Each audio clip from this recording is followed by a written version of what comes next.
नमस्कार दोस्तों। कैसे हो दोस्तों?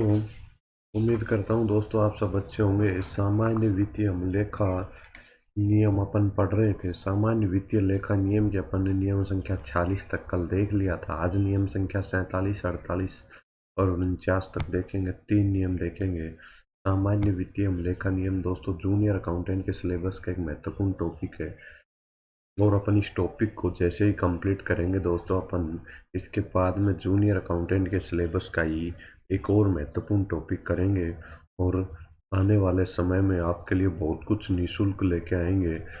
तो दोस्तों सामान्य वित्तीय लेखा नियम के बारे में मैं आपको बताऊं दोस्तों, ये एक ऐसा टॉपिक है, इसमें क्वेश्चन बाहर नहीं होगा, जल्दी से क्वेश्चन बाहर नहीं होगा। अधिकतम मार्क्स स्कोरिंग टॉपिक है और ज़्यादा बड़ा टॉपिक भी नहीं है, छोटा टॉपिक है सबसे। और अगर इसके 10 से 15 क्वेश्चन रखे जाते हैं तो आपको मान के चलिए आपके सिलेक्शन के लिए बहुत ही महत्वपूर्ण होंगे। तो अपन पढ़ेंगे आज नियम 47, 48 और 49। तीनों नियम देखिएगा, एक एक करके अपन नियम पहले समझेंगे और उसके बाद दोस्तों आप सब स्क्रीनशॉट ले लेना या नोट डाउन कर लेना। तो सबसे पहले अपन नियम संख्या 47 देखेंगे।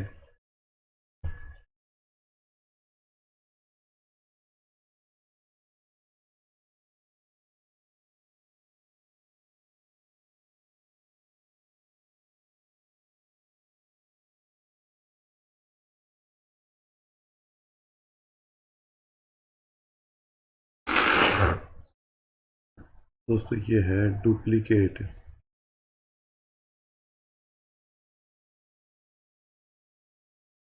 डुप्लीकेट रसीद के संबंध में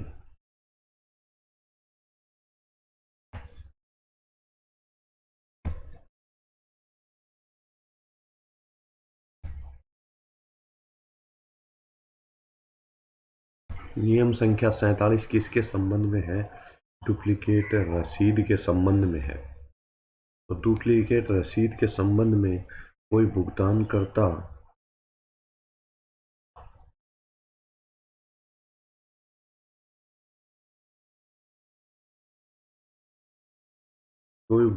करता यह कहे कि रसीद खो गई है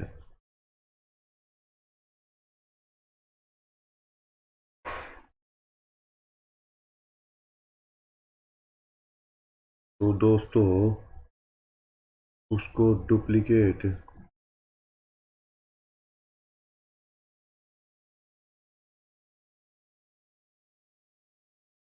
रसीद जारी नहीं होगी। उसको डुप्लीकेट रसीद जारी नहीं होगी।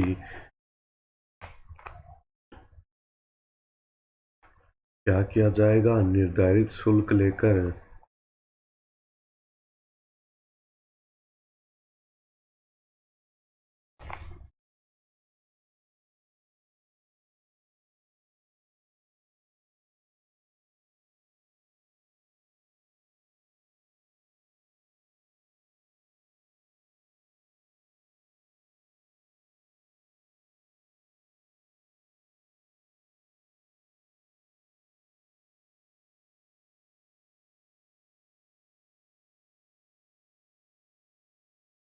निर्धारित शुल्क लेकर क्या होगा? प्रमाण पत्र जारी किया जाएगा। अगर सरकार विशेष आदेश देती है कोई दोस्तों, नियम संख्या 45 का पॉइंट नंबर 1 समझिएगा। पॉइंट नंबर 1 क्या कहता है? सबसे पहले तो नियम संख्या 47 किससे संबंधित है? सीधा क्वेश्चन उठा के पूछ सकता है। डुप्लीकेट रसीद के संबंध में है, जारी करने के संबंध में। कोई भुगतान करता है कि अगर रसीद खो गई है, क्या हुआ, रसीद खो गई किसी भुगतानकर्ता की, तो उसको डुप्लीकेट रसीद जारी नहीं की जाएगी। निर्धारित शुल्क लेकर उसको प्रमाण पत्र जारी किया जाएगा। निर्धारित शुल्क लेकर प्रमाण पत्र जारी किया जाएगा। नियम पॉइंट आप एक समझ गए होंगे। अब अपन दूसरा पॉइंट करेंगे। विशेष आदेश हो सरकार का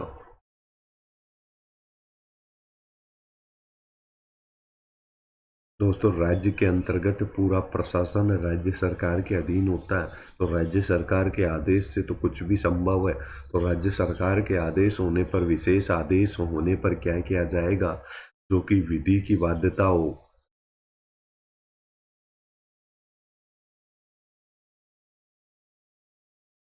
मान लो किसी न्यायालय ने रसीद, खोई हुई रसीद की डुप्लीकेट रसीद बनाने का किसी न्यायालय ने आदेश दे दिया हो, तो वो क्या कहलाएगी, विधि की बाध्यता कहलाएगी।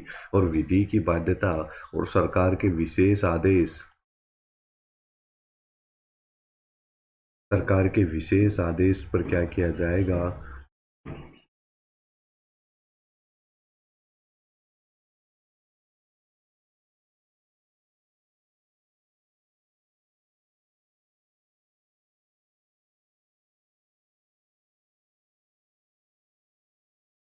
डुप्लीकेट रसीद जारी की जाएगी।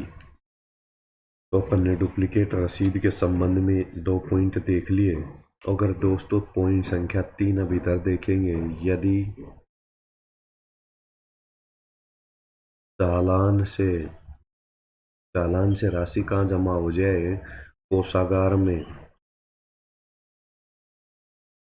सीधी कोषागार में चालान के माध्यम से राशि जमा करा दी और वो व्यक्ति की रसीद खो गई, तो वो डुप्लीकेट रसीद मांगता है, तो 3 वर्ष के बाद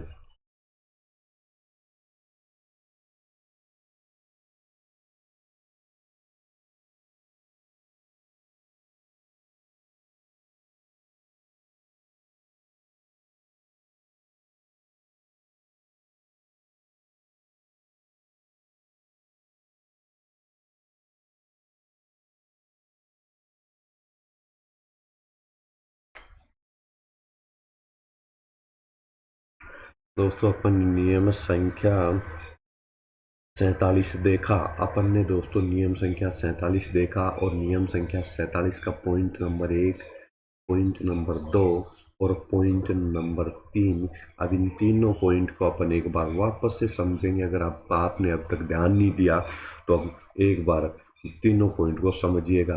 दोस्तों जब सरकार के खाते में अपन राशि जमा कराते हैं तो अपने को रसीद जारी की जाती है। जैसे अपन बिजली बोर्ड में बिल जमा कराने जाते हैं तो अपने को रसीद मोहर लगा के दी जाती है। जैसे ही अपन पैसे बैंक में जमा कराने जाते हैं, रसीद लगा, मोहर लगा के रसीद उपलब्ध कराई जाती है। या अपन कोई अन्य कोई भुगतान राज्य सरकार को करते हैं तो उस भुगतान के संबंध में अपन इनकम टैक्स भरते हैं तो अपने को एक फॉर्म के अंतर्गत जमा कराते हैं तो अपने को एक रसीद दी जाती है। तो कोई भी भुगतान करता अगर सरकार की राशि जमा कराता है तो उसको क्या दी जाती है, रसीद दी जाती है। और रसीद किसी की मान लो खो गई तो डुप्लीकेट रसीद जारी नहीं होगी, डुप्लीकेट रसीद जारी नहीं की जा सकती किसी की खो गई तो। निर्धारित शुल्क लेकर प्रमाण पत्र जारी किया जाएगा। और राज्य सरकार मान लो कोई विशेष आदेश दे दे किसी मामले में, अगर इस मामले में डुप्लीकेट रसीद जारी की जा सकती है तो दोस्तों जारी की जाएगी। अन्यथा तो ये नियम संख्या 1 ही लागू होगा जब तक विशेष आदेश नहीं हो, विधि की बाध्यता नहीं हो। मान लो कोर्ट ने आदेश दे दिए डुप्लीकेट रसीद जारी करने के, तो ऐसी स्थिति में ही जारी की जाएगी। तो दो मामले, सरकार के विशेष आदेश पर, विधि की बाध्यता पर ही डुप्लीकेट रसीद जारी की जाएगी। अन्यथा ये दूसरा पॉइंट लागू नहीं होगा, पहला ही पॉइंट लागू रहेगा। यदि चालान के माध्यम से सीधे कोषागार में पैसे जमा करा दिए दोस्तों, तो उस व्यक्ति को रसीद तो जारी होगी नहीं, क्योंकि उसने चालान के माध्यम से पैसे जमा कराए हैं। तो ऐसा व्यक्ति भी अगर रसीद मांगता है तो उसको रसीद दी जाएगी, लेकिन अगर वो 3 साल के बाद में रसीद मांगता है तो उसको मना किया जा सकता है, मना कर दिया जाएगा। तो दोस्तों नियम संख्या 47 अपन ने देख लिया। अब अपन नियम संख्या 48 देखेंगे।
दोस्तों, नकद व्यवहार जो कर्मचारी करते हैं सरकार के खाते में, जो व्यक्ति सरकार की ओर से राशि जमा करते हैं, उन व्यक्तियों को कैसे व्यवहार करने के संबंध में क्या किया गया है, नियम संख्या 48 दिया गया है। क्या कहता है? रोकड़ बही रखी जाएगी जिसका प्रारूप जी 48 में निर्धारित है। उसी प्रारूप के अंतर्गत रोकड़ बही रखी जाएगी। तो रोकड़ बही का प्रारूप दे रखा है। आपसे सीधा क्वेश्चन पूछ सकता है, सामान्य वित्तीय लेखा नियमों में रोकड़ बही का प्रारूप दे रखा है। तो जी 48, जी 45, जी 44, इस प्रकार से ऑप्शन देकर सीधा क्वेश्चन उठा के पूछ सकता है। रोकड़ बही का प्रारूप जी 48 में दे रखा है, और जो भी सरकार की ओर से नगद व्यवहार करते हैं उनको इसी प्रारूप में रोकड़ बही रखनी होगी। और इसके अलावा दोस्तों, money order, MO, money order, bank check,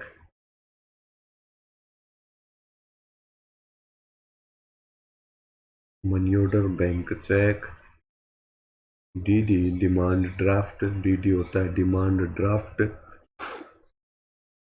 postal order, PO postal order का भी क्या करना पड़ेगा,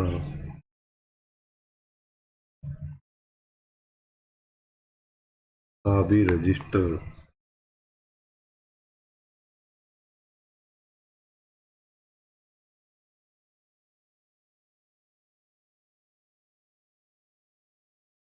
का भी रजिस्टर संधारित करेगा। इसका भी रजिस्टर रखेंगे, किसका?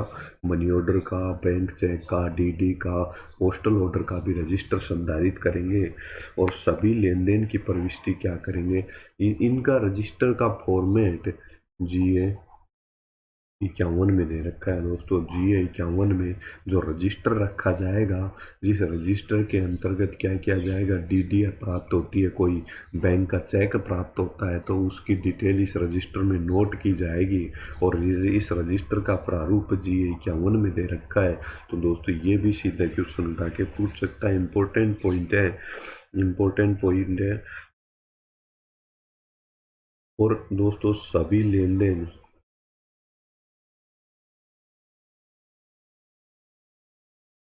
की प्रविष्टि,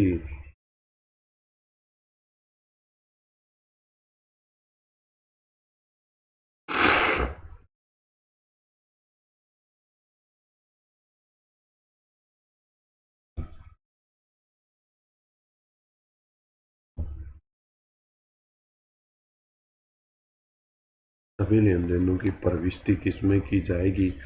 रोकड़, रोकड़ बही में सभी नकद लेन देनों की प्रविष्टि की जाएगी। दोस्तों, अगर यह बात आपको समझ में नहीं आई तो एक बार सुनिएगा। प्रविष्टि क्या होती है दोस्तों? ये कॉमर्स के स्टूडेंट को तो समझ में आ गया होगा, लेकिन नॉन कॉमर्स स्टूडेंट के लिए मैं बता दूं, प्रविष्टि रोकड़ बही में करने का मतलब होता है रोकड़ बही में लिखना। लिखने को ही प्रविष्टि बोलते हैं। रोकड़ बही के अंतर्गत किसी लेन देन को लिखने को ही प्रविष्टि बोलते हैं। तो सभी लेन देन की प्रविष्टि रोकड़ बही में की जाएगी। और दोस्तों, क्या होगा? लेखाकार है ना, लेखाकार या कनिष्ठ लेखाकार,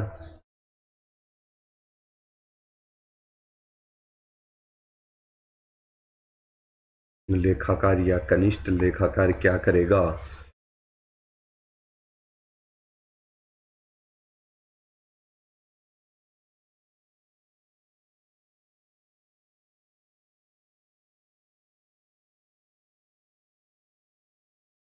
दोस्तों, रसीद या चालान या फिर वाउचर, रसीद, चालान या वाउचर से क्या करेगा लेखाकार या कनिष्ठ लेखाकार?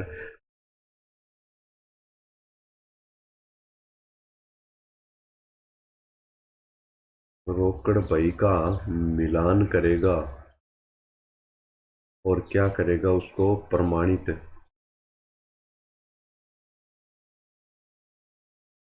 उसको क्या करेगा? प्रमाणित या सत्यापन योग का।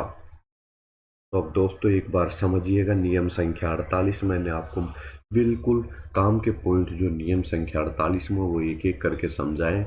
नगद व्यवहार करने वाले कर्मचारियों के संबंध में अपना नियम 48 है। नियम 48 ये कहता है जब राज्य सरकार की ओर से जब कोई व्यक्ति किसी कार्यालय में बैठकर पैसे प्राप्त करता है तो उसको रोकड़ बही रखनी होगी, और उस रोकड़ बही का फॉर्मेट G48 में दे रखा है, उस फॉर्मेट के अंतर्गत रखनी होगी। मनी ऑर्डर प्राप्त होता है चेक के रूप में, बैंक चेक के रूप में राशि प्राप्त होती है। मनी ऑर्डर के रूप में, डिमांड ड्राफ्ट के रूप में, पोस्टल ऑर्डर का के रूप में प्राप्त होगी, तो उनको भी एक अलग से रजिस्टर रखा जाएगा और उस अलग रजिस्टर में संधारित की जाएगी, यानी कि अलग रजिस्टर में उनका लेखा किया जाएगा और उसका फॉर्मेट G51 में प्रारूप दे रखा है, उसी प्रारूप में रजिस्टर रखा जाएगा। सभी लेन देनों की प्रविष्टि रोकड़ बही में की जाएगी। लेखाकार और कनिष्ठ लेखाकार का क्या दायित्व है? लेखाकार क्या करेगा? रसीद से जो रोकड़ बही में प्रविष्टि की गई है, जो प्रविष्टि की गई है, जो रोकड़ बही में लेखांकन किया गया है या रोकड़ बही में जो लिखा है लेन देन को, उसको रसीद, चालान या वाउचर से क्या करेगा? रोकड़ बही का मिलान करेगा। रोकड़ बही का मिलान चालान वाउचर रसीद से कौन करेगा? कनिष्ठ लेखाकार या लेखाकार करेगा। और मिलान करने के बाद उसके सत्यापन करेगा योग को कि हाँ इतने रुपए प्राप्त हुए हैं। मान लो 5,000 रुपये प्राप्त होने की प्रविष्टि की गई है, लेन देन का लेखा किया गया है, 5,000 का लेखा किया गया है, प्राप्ति का 5,000 की प्राप्ति का लेखा किया गया है, और प्रविष्टि और रसीद रसीद दोस्तों 6,000 रुपये की जारी है। तो दोस्तों ये मिलान नहीं हो पाएगा और कनिष्ठ लेखाकार इसको सत्यापित नहीं करेगा, और रसीद भी 5,000 तक की जारी है, तो ये क्या हो जाएगा? मिलान हो जाएगा। और मिलान होने के बाद कौन करेगा? कनिष्ठ लेखाकार क्या कर देगा या लेखाकार सत्यापन कर देगा। यदि दोस्तों किसी कार्यालय में मान लो कनिष्ठ लेखाकार और लेखाकार दोनों नहीं है, तो उसकी जगह क्या करेगा? उसकी जगह विभागाध्यक्ष जो होगा, कार्यालय अध्यक्ष दोस्तों, सॉरी। अब आगे समझिएगा, मैं इसको थोड़ा सा यहाँ से मिटा लेता हूँ।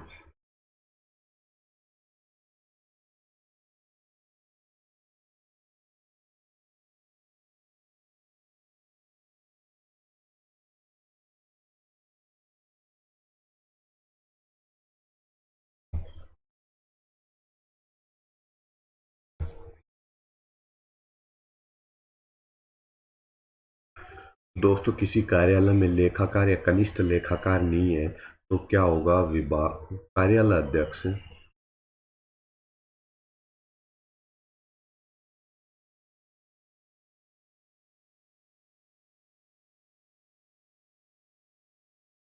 कार्यालय अध्यक्ष क्या करेगा?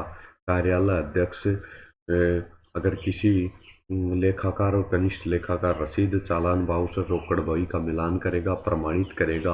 और कार्यालय अध्यक्ष क्या करेगा इसके संबंध में? अगर कनिष्ठ लेखाकार और लेखाकार नहीं है, किसी व्यक्ति को नियुक्त करेगा इस कार्य के लिए।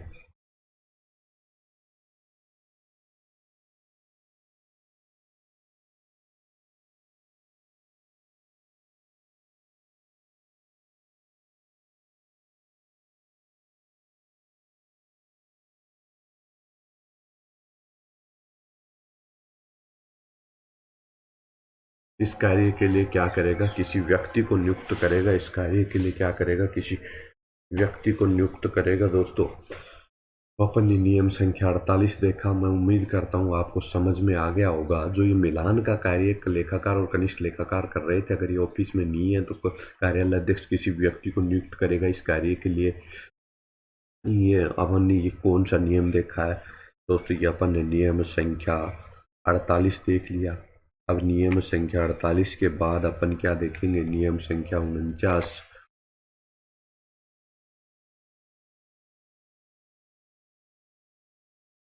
दोस्तों को ध्यान से समझिएगा, गैर सरकारी राशि के संबंध में।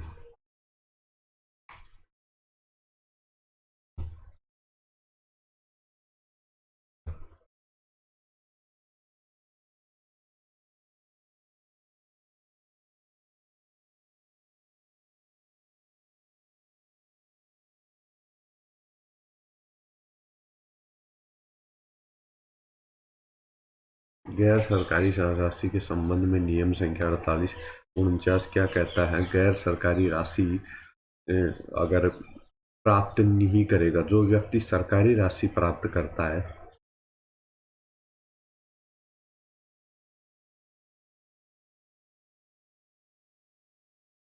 वो क्या करेगा? गैर सरकारी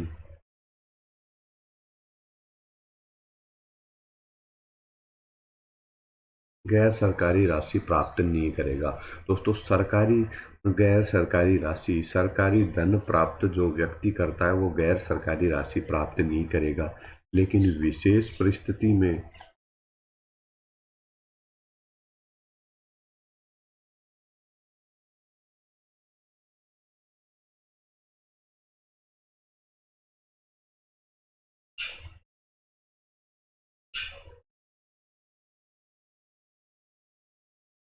तो क्या करेगा? अलग बक्से में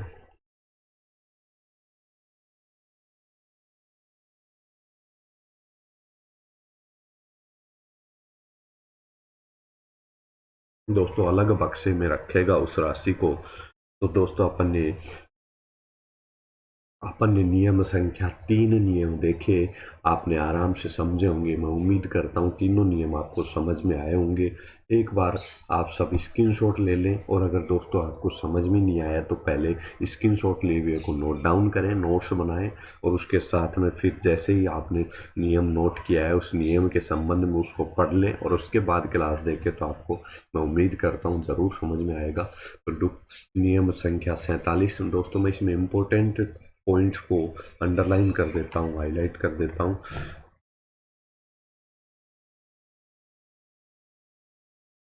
वो दोस्तों पूछ सकता है सीधा क्वेश्चन उठा के, नियम संख्या 47 किससे संबंधित है? तो डुप्लीकेट रसीद से संबंधित है।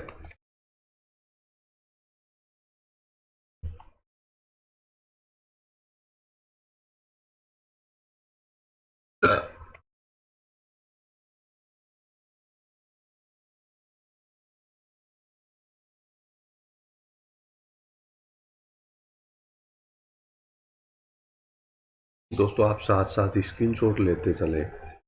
नकद व्यवहार करने वाले कर्मचारियों से संबंधित है, जो नकद में राशि प्राप्त करते हैं उनके संबंध में कुछ नियम बताए गए हैं। उन नियमों का पालन करना होगा जब तक कि विभाग द्वारा अलग से कोई नियम जारी नहीं किए गए हों। तो दोस्तों ये अंडरलाइन करते समय चलें। दोस्तों ये रोकड़ बही का प्रारूप, ये महत्वपूर्ण है, मोस्ट है। रोकड़ बही का प्रारूप G48 में दे रखा है, पूछ सकता है आपसे। और दोस्तों G51 के बारे में भी महत्वपूर्ण है। G51 में किसका प्रारूप है? रजिस्टर का है। कौन सा रजिस्टर? चेक का या आदि के बारे में लिखने के संबंध में। चेक प्राप्त हुआ है तो उसकी को किस में लिखेंगे? एक रजिस्टर में लिखेंगे। तो उसके संबंध में तो G51 भी पूछ सकता है दोस्तों।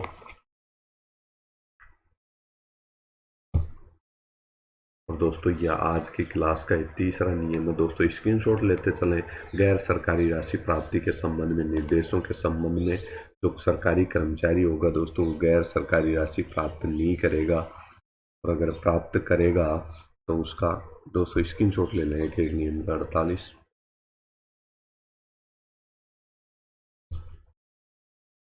पैंतालीस 48 हो गया।